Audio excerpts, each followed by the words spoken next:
COVID.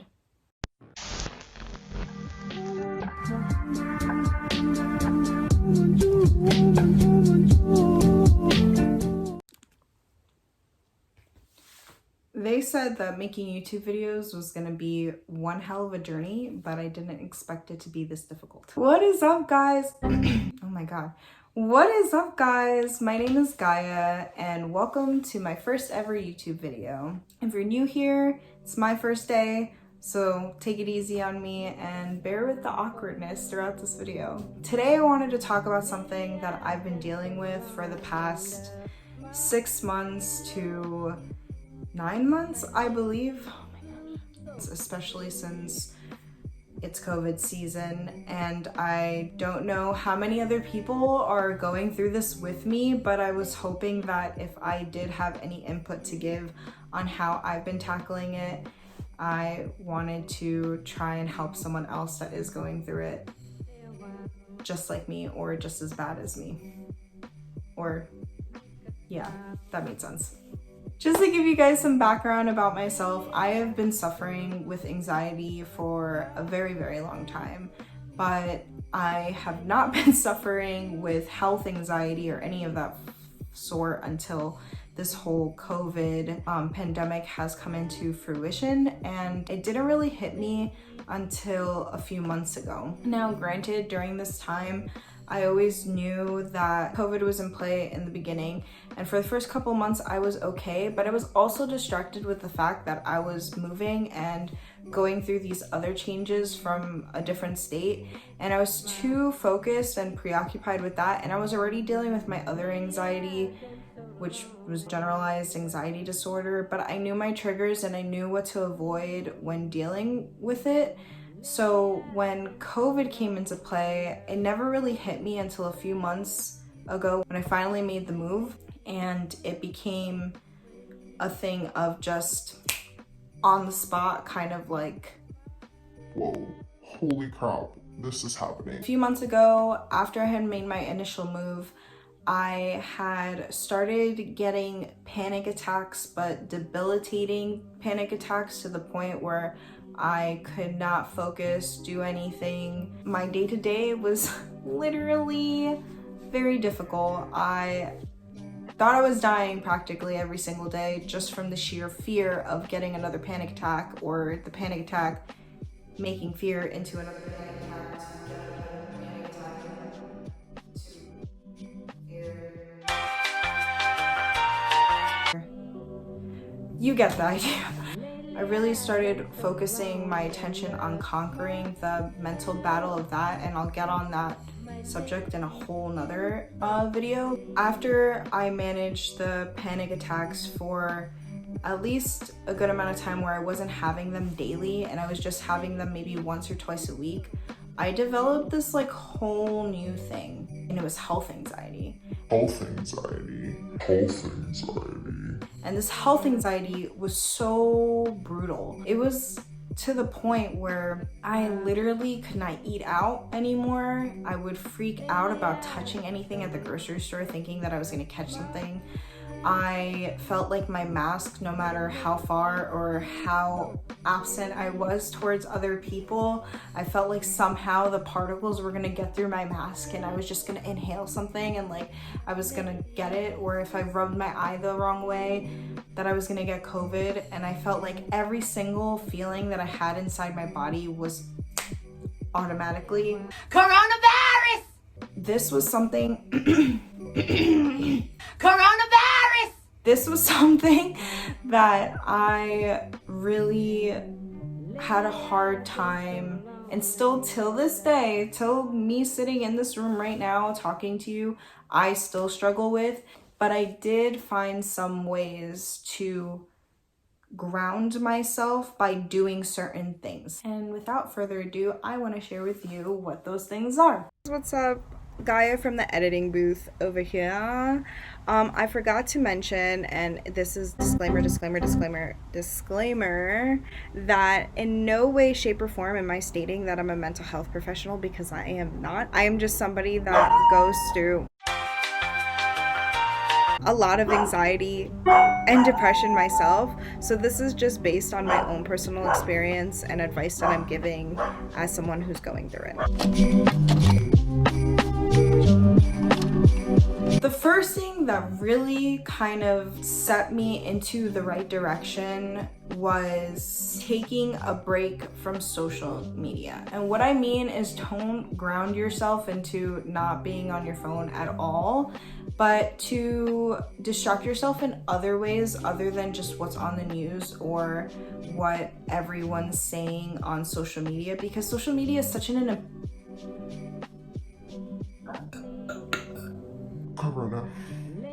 Social media is such an opinionated place that you have so many different views. Like, they have found ways to politicize an actual virus, and it's left people so confused and so conflicted and just so torn about something that is so simple. Coronavirus is a virus. It gets people sick, but the way that they're publicizing it to make it seem that it's killing everyone, and the way that they're fear-mongering is like a whole thing. And this isn't to say that I do not believe that, coronavirus is serious. Coronavirus is very serious. But at the same time, I don't think that it should leave somebody to the point where they're just consistently anxious. I think that it should lead them to the point where they're alert and they're trying to gain and learn information rather than being fearful of the information that they're receiving. With that being said, something that's really, really worked for me was taking a break off of social media. So anytime that I did go on social media, it was always something about Corona or how the cases had risen or spiked or just anything. Like, something was popping up about something happening with COVID, and it was really stressful to constantly read day in and day out when there was just so many other things that I could have been focusing my time on, to not consume myself with the thought of it. The biggest thing that I would say is, even if it's for like a few hours a day, a few days a week, if you want to like not completely stop using your phone, but just cut back from like certain outlets that you may normally look at. Like, Instagram can be a big contender. Snapchat will have like those little stories that have all these things about Corona. Even if you're not looking for it, it'll be there. Or just in general, even here on YouTube will have like little like news things, and it's like CoVid cases have like spiked. And it's just one of those things that if you can minimize your exposure to it, it's better than constantly looking at it day to day. Now, during this time, I want you to also consider that if you are going to take a break from social media, the next best thing to do is to find space to fill your time off of social media. And with that being said, my biggest recommendation is to go find a hobby or even take a walk. The reason why I recommend this is because you're filling that void. Instead of just sitting there and being like, okay, I'm not on social media, and giving your brain the chance to escape into this idea of like, I have COVID, you're not giving your brain the chance to even think that or, process that.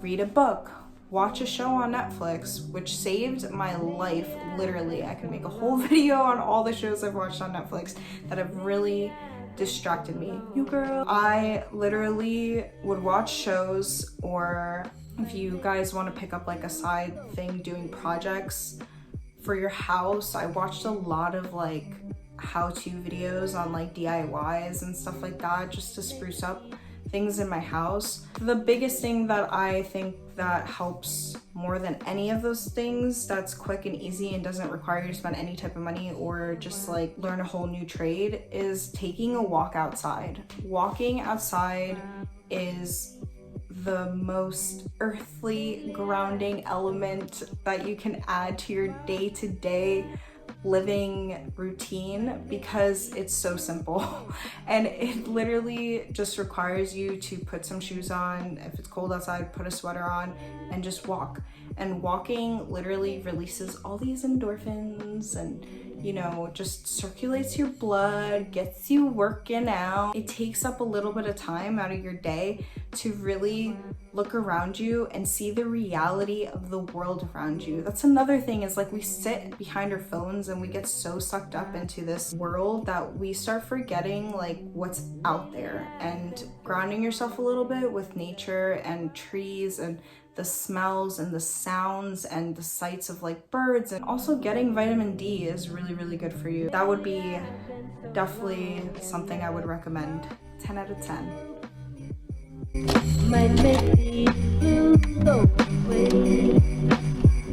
All right, if you feel like you've gotten to a point where you literally are so overwhelmed and you can't help it, let's say taking time off social media hasn't helped, the next thing I would definitely recommend is something that I have practiced without even knowing I was practicing it. In a healthcare professional's video that I had watched, I had seen her talk about this, and this was something that I definitely feel like should be pointed out, just to give yourself a physical form of taking control of the thoughts in your head from COVID anxiety. So that would be taking control over what you can control. So with COVID, I say to my son all the time that it is a very box of chocolates kind of virus. Life was like a box of chocolates. You never know what you're gonna get. Meaning that even though you can catch it, everyone doesn't know how they're gonna catch it.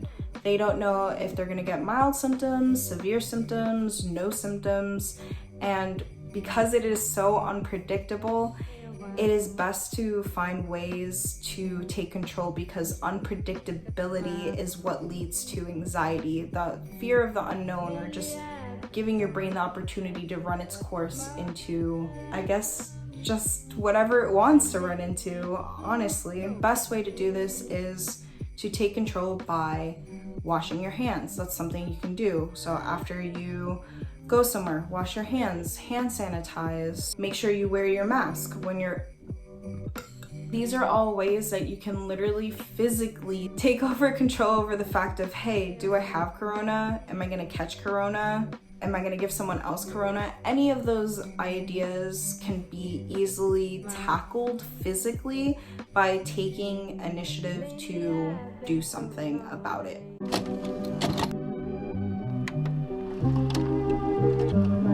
Big thing that everyone will tell you to do that I cannot follow this advice, but I'm going to give it anyway, because there have been times where I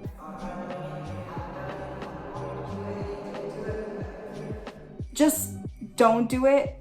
Stop Googling your symptoms.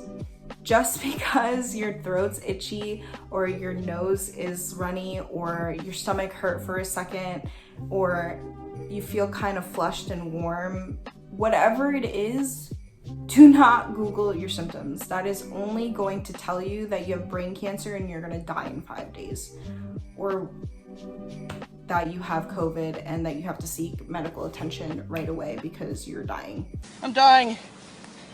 Help me. Regardless of what it is, if you go far enough down the rabbit hole of Googling any type of symptom, it will tell you that you're dying yesterday. So don't do it. If you are going to Google your symptoms or Google anything in that, for that matter, about COVID, or because you feel like you have COVID symptoms, don't Google the symptoms. Google, I don't know if I'm giving good advice by saying this, but I'm gonna say it anyway because it's something that literally made me feel so much better just because I got the information that I craved and needed.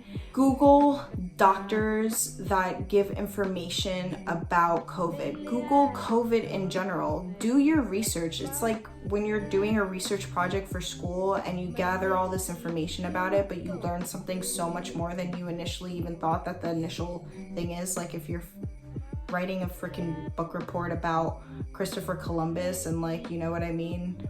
It's just a bunch of, why did I use Christopher Columbus? Like, that's like the worst example to give. Point is, do your research. A lot of my grounding and a lot of my relief came from seeing YouTube videos on people who actually had COVID and like looking at all their symptoms and comparing it to like what I thought my symptoms were and like thinking that I was dying when in reality, I realized it was so much more of a process than just a sore throat. Or watching videos of like the probability of like you dying from COVID and just like looking up all these scientists that like have done the research on blood types and like doctors that like tell you like what they look for in blood work and like your probability, like just anything like that, but enough to fill your brain of like, oh, the idea of me having COVID is dumb. But it's not to make you seem dumb. I'm not calling you dumb, but it's just like to give yourself the idea of like, well, that's a dumb idea. It's definitely my anxiety talking.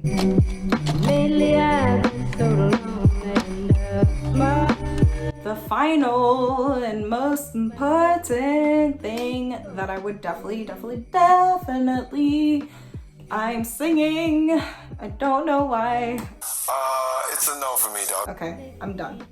Is getting medically cleared by your doctor. If you're having COVID fear so much of, you know, catching it or giving it to someone or anything of that sort, the best thing that you can do is to physically nip it in the ass.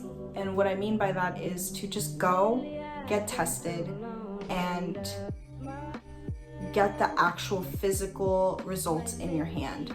Because the minute you see that you're actually not sick and you know you don't have COVID and that there's no other thing that could be wrong with you from just getting a general clearing from your doctor by like getting blood work, as simple as blood work, it will give you a sense of so much relief. It's like you just took the illest dump after having a burrito and leave you relaxed to know like, hey, I'm just making this up in my head.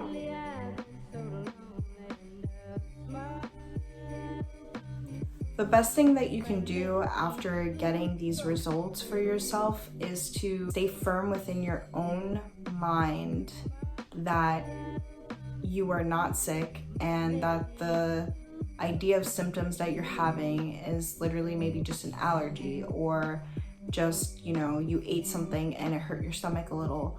Just to give yourself that definitive answer. And that's something that we tend to forget, is that anxiety plays so much on the unknown and likes to play tricks and mean games with you. So it's you fighting you. But the only way that you can win is by taking initiative to say, no, I'm not gonna let you win. Coronavirus! Thanks for watching, guys. I really hope that this gave you guys some insight on how to tackle your COVID anxiety, and leave a comment below if there's any things that you guys would want to see me do in the future. Here's your daily dose of some serotonin. Oh, girl, let me give you a kiss. That is good. That one's got it.